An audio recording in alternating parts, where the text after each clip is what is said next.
Welcome back to American Realty Academy, everybody. I'm Jeff Davis. I'm going to be walking us through some land descriptions, acreages, sections, and so on like that. So before we start, what I'd like to do is try and get everybody's attention to know that these really aren't that difficult of problems, but what usually gets people is the mathematics. So here's what I want to focus on. You have to know, for your exams especially, that 1 acre is equal to 43,560 square feet. That's just something you have to memorize. After that, you have to understand that a section of land consists of 640 acres. Let's stop and pause there real fast. If you get a test question that says a farmer or a seller or somebody has 2.5 acres, can you easily do the math? Sure. Because we know that 1 acre is 43,560, and the text question was this person, whoever it was, buying, selling, conveying, doesn't matter, 2.5 total acres. Well, you can do the math. 43,560 times 2.5 is 108,900 square feet. So you can do that math relatively simply anytime on the exams. Now, a township consists of 36 sections. So we're going to start back over here with our townships. So this is a township. However, it's 36 different sections, and each section is 640 acres, and each acre is 43,560. So you should remember that when you're drawing these out on the exam, we go from top right to left, it drops down, then it continues going all the way to the right, it drops down again, and then goes left. So we call it the snake, okay? You're going to come all the way down to here, it's going to drop down, and then it's going to go back to the ending section, which is section number 36.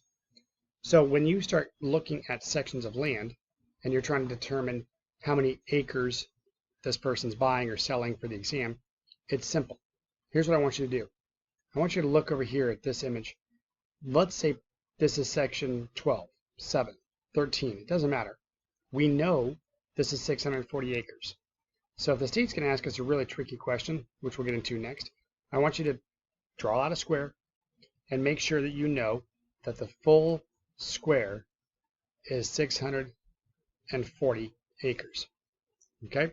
If you can understand that the full acre that you just drew out is 640 acres, then you can easily determine, okay, that means that this half in here is obviously 320. Okay, well, if that's 320, I can then divide it again in half here, and if they're asking us for the northeast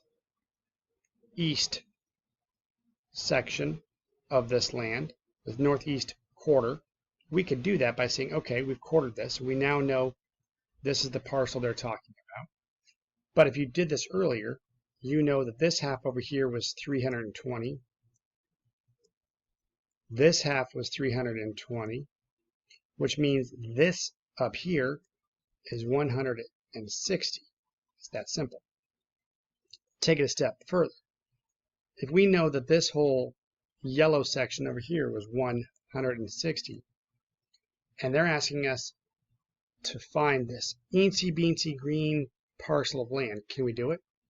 Sure we can, because we know that if we further divide these quarters, this is all 40-acre parcels as well.